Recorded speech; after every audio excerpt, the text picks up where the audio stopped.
Women's ODI world cup 2025 के season का आज का यह मैच जो कि खेला जाएगा इंडिया और पाकिस्तान के बीच में, जो कि इन दोनों टीमों के बीच में इस वर्ल्ड कप का तो पहला मैच होगा। लेकिन दोनों टीमों ने ऑलरेडी एक एक मुकाबले इस वर्ल्ड कप में खेल रखे हैं, जहां पर इंडियन टीम ने श्रीलंका को काफी आसानी से बड़े अंतर से हराया। लेकिन वहीं पर पाकिस्तान की जो टीम थी, इनका जेट जो है वो बांग्लादेश के खिलाफ बुरी तरह से गिरा, जहां पर 7 विकेट से ये टीम हारी। जबकि बांग्लादेश की टीम माना नहीं जा रहा था कि वो हरा पाएगी पाकिस्तान की टीम को, लेकिन बुरी तरह से उस टीम ने इनको हरा दिया। और आज के इस मैच में जब दोनों टीमें इंडिया और पाकिस्तान की एक दूसरे के खिलाफ भिड़ेंगी, तो फिलहाल रिकॉर्ड ओडीआई क्रिकेट के हिस्ट्री में अगर आप जाकर के देखेंगे तो इंडिया ने 11 मुकाबले जीते हैं, जबकि इधर मामला 0 का ही है। तो वर्ल्ड कप की तो बात ही छोड़ दीजिए, ओवरऑल अभी तक किसी भी ओडीआई मैच में यहाँ पर जो पाकिस्तान की टीम है इंडिया को हरा नहीं पाई है। और उसमें भी बड़ी इंटरेस्टिंग चीज है कि इंडिया की जो सबसे छोटी जीत रही है इन 11 मुकाबलों में ना, तो स्कोर को चेज करते हुए 6 विकेट से और स्कोर को डिफेंड करते हुए 80 रन से। तो आप समझ लीजिए कि कितनी बड़ी बड़ी जीतें इंडियन टीम ने जीत दर्ज करी हैं ओडीआई क्रिकेट में पाकिस्तान जैसी टीम के खिलाफ। तो आज क्या होगा उसका भी आप अंदाजा लगा ही सकते हैं। और जब ये मैच आज का होगा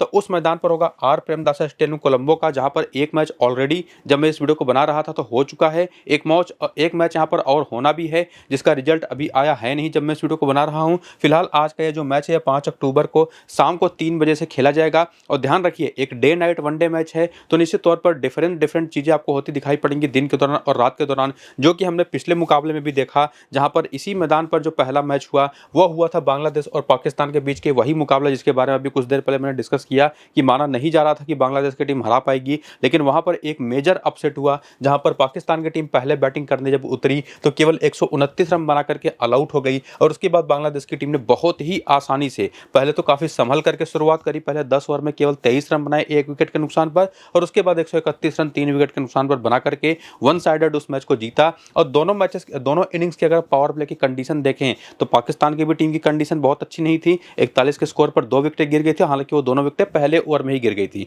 और एक चीज अगर आप सेकंड इनिंग के अंदर भी देखेंगे तो 23 ही रन बने, विकेट भी केवल 1 गिरा। लेकिन यहां पर अगर आप पिच की पिक्चर देखने के पहले की पिच रिपोर्ट है कैसी, अगर आप बाउंड्री डायमेंशन देखेंगे तो 54 मीटर से लेकर के 57 मीटर की विमेंस क्रिकेट के हिसाब से अगर आप देखें तो ठीक ठाक लेंदी बाउंड्रीज यहां पर है। तो बहुत हाई स्कोरिंग गेम आपको होता है यहां पर देखने को नहीं मिलेगा, अगर कोई टीम यहां पर निश्चित तौर पर बहुत तगड़ी बैटिंग ना कर दे तो। बाकी पिच की पिक्चर अगर आप देखें थोड़ा सा और क्लोज जा करके, तो पहले मैच में जो पिच प्रोवाइड करवाई गई थी उस पर अच्छी खासी ग्रास की कवरिंग थी, जिसकी वजह से पिच ने होल्ड करके रखा खुद को, क्रैक्स तो वहां पर बने नहीं। लेकिन साथ ही साथ उसमें हल्की फुल्की जो ग्रीनरी थी ना, उसने इनिशियल मोमेंट वहां पर प्रोवाइड करवाया। आज इस वाले मैच के अंदर भी जो हमने देखा कि बांग्लादेश की विमेंस टीम की जो पेसर्स थी, खास करके मरूफा अख्तर, उन्होंने पहले ओवर में ही बैक टू बैक 2 विकेटें ली, अच्छी खासी स्विंग उनको मिल रही थी, उनका एक्शन भी काफी हद तक जसप्रीत बुमराह से थोड़ा थोड़ा मिलता है। तो निश्चित तौर पर उन्होंने काफी वहां पर हेल्प निकाली। और पहली इनिंग के दौरान ही, चूंकि दिन के दौरान धूप पड़ी होती है पिच पर, तो जैसे जैसे मैच आगे बढ़ा इस थिक लेयरिंग के कारण जो घास का है गेंद थोड़ा सा फंस करके आना शुरू हो गई, थोड़ी सी स्पिनर्स को हेल्प मिलना शुरू हो गई। तो वही नतीजा रहा कि 2 विकेटें तो पेसर्स लेकर गई पाकिस्तान की इनिंग में, 8 विकेटें स्पिनर्स लेकर के गई। हालांकि सेकंड इनिंग में जब टेम्परेचर ड्रॉप करता है, थोड़ा सा ड्यू भी आता है, तो बैटिंग आसान हो गई, जहां पर शुरुआत में थोड़ी सी दिक्कत हुई बांग्लादेश की टीम को, लेकिन छोटा स्कोर था, उसको बहुत आसानी से चेज करके इस मैच को जीता। तो बेसिकली कहने का लब्बो लुआब यही है इस पिच के बारे में कि निश्चित तौर पर ये जो पिच है, कोई भी टीम यहाँ पर पहले बैटिंग करना ही पसंद करेगी ज्यादातर मौकों पर टॉस जीतने के बाद, जैसा कि हमने पिछले मैच में भी देखा। लेकिन अगर ड्यू का फैक्टर आज भी रहता है कि सेकंड इनिंग के अंदर ड्यू आएगी, तो कोई भी टीम यहाँ पर टॉस जीत करके पहले फील्डिंग करना ही चाहेगी, जैसा कि आपने देखा कि पिछले मैच में आसानी से बांग्लादेश की टीम ने फील्ड करके मैच को जीत लिया। बाकी जो भी अपडेट होगा टॉस के रिगार्डिंग, और टॉस के बाद जो पिच रिपोर्ट का अपडेट होगा कि किस पिच पर मैच खेला जा रहा है, जिस पिच पर मैच होगा उस पर क्या 2 मुकाबले हो चुके हैं या कोई एक ही मैच हुआ या कोई पहला मैच होगा, ये तो उसका अपडेट आपको मैं पिच रिपोर्ट में टेलीग्राम और व्हाट्सएप पर दूंगा। तो लिंक आपको डिस्क्रिप्शन में और पिन कमेंट में देखने को मिल जाएगा, जाकर के लिंक्स को क्लिक करके टेलीग्राम और व्हाट्सएप को ज्वाइन करिए पिच रिपोर्ट के लिए। और वहीं पर आपको अपनी फाइनल टीम भी दूंगा, 2 से लेकर के 6 टीमें देता हूं, तो वहां पर आप जाकर के टीम लेकर के उसकी भी हेल्प ले सकते हैं। बाकी अगर आपने पूरा वीडियो देख लिया तो टीम बनाने में आपको कोई दिक्कत होने वाली है नहीं, चाहे वो 6 टीम आप बनाना चाहें चाहे 1 टीम बनाना चाहें। बाकी इंडियन टीम का प्लेइंग 11 और बैटिंग ऑर्डर जो पहले मैच श्रीलंका के खिलाफ उतरा था वो आपके सामने, जहां पर क्रांति गौड़ ने 8 से 9 ओवर करने हैं, अमनजोत कौर भी आपको 7 से 8 ओवर करके देंगी, स्नेह राणा ने पिछले मैच पूरे 10 ओवर किए, दीप्ति शर्मा ने पूरे 10 ओवर किए, श्री चरनी भी आपको 8 से 10 ओवर की बॉलिंग करते दिखाई पड़ेंगी, प्रतिज्ञा रावल ने पिछले मैच में 3 ओवर किए। और इन सभी बॉलर्स ने किस किस ओवर में आकर के बॉलिंग करी उसका भी पूरा डेटा, जैसे कि देखेंगे क्रांति गौड़ और अमनजोत कौर ने ऑलमोस्ट पूरे पावर प्ले के 10 ओवर कर दिए, केवल 1 ओवर में स्नेह राणा करने आई थी बीच में 10वां। तो निश्चित तौर पर कौन सी मेन बॉलर हैं जो कि ज्यादातर बॉलिंग करती हैं वो आपको यहाँ पर देखने को मिल गया। बाकी करियर के आंकड़े अगर आप देखना चाहें विमेंस क्रिकेटर्स के जो इंडिया के लिए खेलती हैं, कि वनडे क्रिकेट के अंदर स्मृति मंधाना के 109 मैच में 4,896 रन 47 का धमाकेदार एवरेज है। पहली इनिंग का 45 तो सेकंड इनिंग का 59। और वहीं पर अगर आप प्रतिका रावल का भी बैटिंग एवरेज देखें तो ओवरऑल करियर का 49 है। और दोनों इनिंग्स के अंदर इंडिविजुअली अगर आप जाकर के अलग अलग से देखेंगे तो 50 के ऊपर चला जाता है, खास करके सेकंड इनिंग में। और उसके बाद हरलीन देओल 31 मैच में 33 का एवरेज है, 34 पहली इनिंग में 33 सेकंड इनिंग में। बेसिकली कहने का मतलब यह है कि यहाँ से एक तो आप एक्सपीरियंस देखेंगे खिलाड़ियों का, और साथ ही साथ यहाँ पर आप देखेंगे कि इनिंग की बेसिस पर उन लोगों ने क्या किया है पूरे करियर में बैटिंग एवरेज के माध्यम से। और बॉलर्स के बारे में आप समझेंगे कि जैसे फॉर एग्जांपल अगर आप देखें तो क्रांति गौड़ एक ऐसी बॉलर रही हैं इंडियन टीम में, ज़्यादा लंबा समय हुआ नहीं इनको डेब्यू किए हुए, केवल 8 वनडे मैच में 15 विकेटें ले चुकी हैं। पहली इनिंग में हर एक विकेट लेने में इनको 27 गेंदें लगी हैं तो 27 का स्ट्राइक रेट हुआ। सेकंड इनिंग में केवल 15 गेंदें लगी हैं तो 15 का स्ट्राइक रेट हुआ, जो दिखाता है कि दोनों इनिंग के फिनोमिनल बॉलर हैं। सेकंड इनिंग के तो और खतरनाक हो जाती हैं। ठीक उसी तरह से बाकी प्लेयरों का भी सारा वो आंकड़ा आप देखेंगे। बाकी उमा छेत्री भी स्क्वाड में है जिनको अभी डेब्यू करना बाकी है। 7 T20 मैचेस में केवल 37 रन इन्होंने बनाए हैं। हालांकि अभी वार्म अप मैचेस में खेली थी लेकिन बहुत ज़्यादा कोई बड़ा स्कोर खड़ा कर नहीं पाई थी। बाकी एक मैच इंडियन टीम खेल चुकी है, जीत करके आ रही है। उसमें जो परफॉर्मेंस रही पहले वाले मैच में अनएक्सपेक्टेड तरीके से स्मृति मंधाना पिछले मैच में फ्लॉप हो गई, केवल 8 रन बना के आउट हुई। हालांकि उसके पहले अगर आप देखें तो 2 बैक टू बैक ऑस्ट्रेलिया के खिलाफ सेंचुरी लगा करके आई थी, एक हाफ सेंचुरी लगा करके आई थी। उसके पहले भी धमाकेदार फॉर्म में थी। और उसके अलावा प्रतिका रावल की बात करें जिसके पहले थोड़ा सा एवरेज फॉर्म दिखाई पड़ा था, पिछले मैच में अपनी पूरी यूटिलिटी इन्होंने दिखाई, 37 रन बनाया और 1 विकेट लिया। और उसके बाद हरलीन देओल ने 48 रन बनाए जो कि ऑलरेडी काफ़ी ठीक ठाक फॉर्म में है। लेकिन हरलीन देओल के साथ दिक्कत वही है, कंसिस्टेंसी आपको देखने को नहीं मिलेगी। और उसके बाद आती है हरमनप्रीत कौर, पिछले मैच में 21 रन बना, उसके पहले इनका भी कुछ वही हाल है कि किसी एक मैच में चलेंगी तो अगले 2-3 मैचेस में फ्लॉप हो जाएंगी। और उसके बाद आती है जेमाइमा रोड्रिग्स, ये थोड़ा सा उतना बेहतर फॉर्म में है नहीं, हालांकि बैटिंग में भी थोड़ा नीचे करने आती हैं तो हो सकता है इनका मौका भी ना बने आज,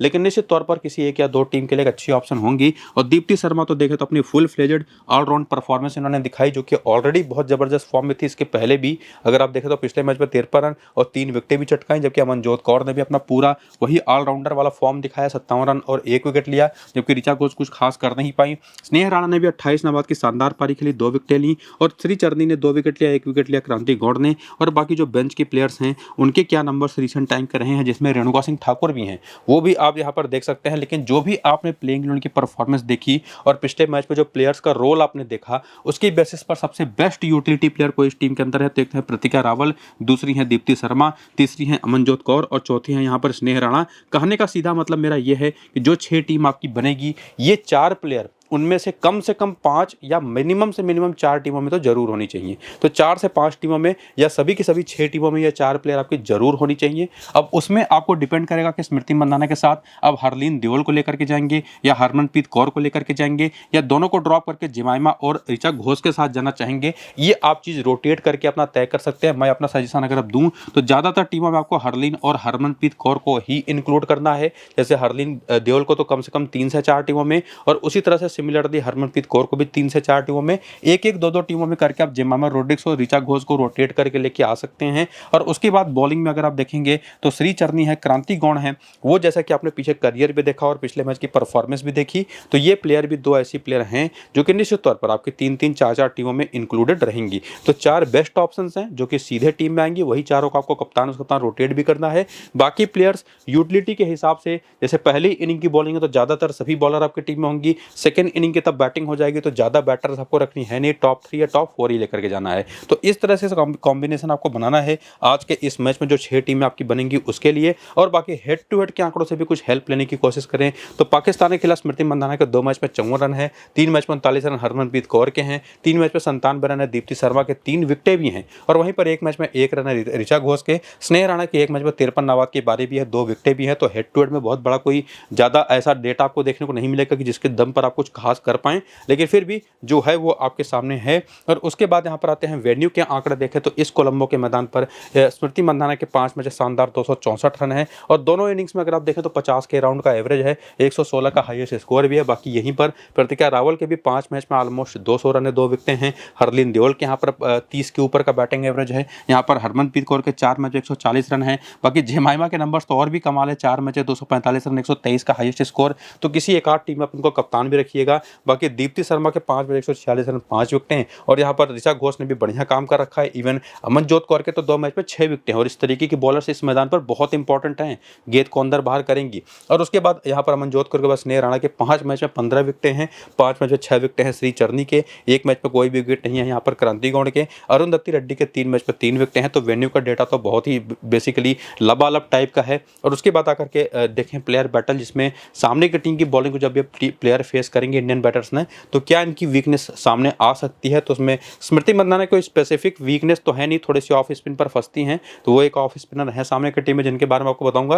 बाकी डायना बेकी 25 गेंद पर 12 रन बना करके एक बार आउट हुई हैं। वहीं पर प्रतिका रावल को लगभग सभी तरीके की स्पिन गेंदबाजी पर दिक्कत होती है। स्पेसिफिकली अगर मैं बात करूं तो लेफ्ट आर्म ऑर्थोडॉक्स बॉलिंग पर 128 गेंद पर 94 रन बना करके 6 बार आउट हुई हैं। हरमनप्रीत कौर और हरलीन दुल की कोई एक स्पेसिफिक अगर आप कहें तो वीकनेस तो नहीं है और ना तो किसी बॉलर के खिलाफ आउट हुई है पाकिस्तान की। और वही सेम चीज जिमाइमा ऋचा घोष के साथ भी है। बाकी दीप्ति शर्मा की बात करें तो ये नसरा संधू पर 2 बार आउट हो चुकी हैं उनके लेफ्ट आर्म ऑर्थोडॉक्स बॉलिंग पर। और नसरा संधू ना इंडिया के खिलाफ जब खेलती हैं तो अलग ही प्लेयर होती हैं और वो बहुत इंपॉर्टेंट आज के इस मैच में रहेंगी, जिनके बारे में आगे डिटेल में डिस्कस करेंगे। फिलहाल आप पाकिस्तान की टीम का प्लेइंग इलेवन बैटिंग ऑर्डर देखिए। और जो आपको मैं कह रहा था ना कि ऑफ स्पिनर्स इंडियन टीम के खिलाफ, खास करके स्मृति मंदाना के खिलाफ यूजफुल ऑप्शन हो सकते हैं, तो वो एक ऑफ स्पिनर तो रमीन समीन ही है। रमीन समीम की बात करें तो उन्होंने पिछले वाले मैच में टोटल 5 ओवर करे थे।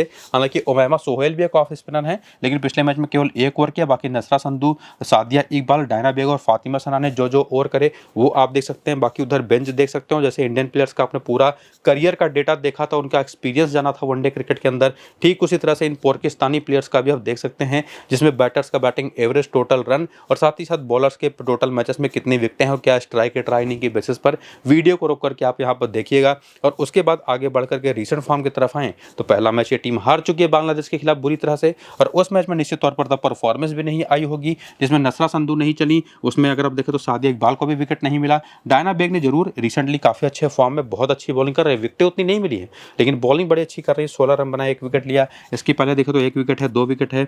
और बाकी नतालिया परवेज तो बैटिंग ही काफी नीचे करती हैं। फातिमा सना ने अपनी पूरी यूटिलिटी दिखाई, 22 रन बनाए, 1 विकेट लिया। सिद्रा नवाज ने 15-13 रन बनाए। आलिया रियाज ने, रमीन सनी ने बनाए 23 रन और 1 विकेट। सिद्रा अमीन बिना खाता खुले आउट हो गई, जिसके पहले बहुत धमाकेदार फॉर्म में थी। इसके पहले साउथ अफ्रीका के खिलाफ खेली थी एक वनडे सीरीज 3 मैचेस की, उसमें बैक टू बैक 2 सेंचुरी थी साउथ अफ्रीकन बॉलिंग अटैक के सामने। तो समझ सकते हैं कि एक क्लास प्लेयर तो हैं। बाकी उमैमा सोहेल ना तो रन बने ना तो विकेटें मिली। मुनीबा अली ने 17 रन बनाए, लेकिन इस पूरे के पूरे लाइनअप के बाद को देखने के बाद, उसकी परफॉर्मेंस को समझने के बाद, उसमें जो यूटिलिटी प्लेयर्स की बन जाती है इंपॉर्टेंस उनके रोल के हिसाब से, उसमें रमीन सनी इस टीम की तरफ से बेस्ट ऑप्शन है। दूसरी ऑप्शन यहाँ पर रहेंगे फातिमा सना और तीसरी यहाँ पर मैं कहूँगा नसरा संधू। हालांकि उसी में आप उमैमा सोहेल को भी इंक्लूड कर सकते हैं, लेकिन मुझे नहीं लगता कि ज़्यादा बॉलिंग मिलेगी। और बाकी कोई प्लेयर है तो निश्चित तौर पर, जैसे डायना बेग भी हैं, सादिया इकबाल भी हैं, और बाकी देखें तो सिद्रा अमीन का आपको मैंने बताया ही कि रिसेंटली बहुत अच्छे फॉर्म में हैं। लेकिन जो 3 प्लेयरों के बारे में आपको ने बताया ना, वो कम से कम 4 से 5 टीमों में पाकिस्तान की तरफ से आपकी होनी चाहिए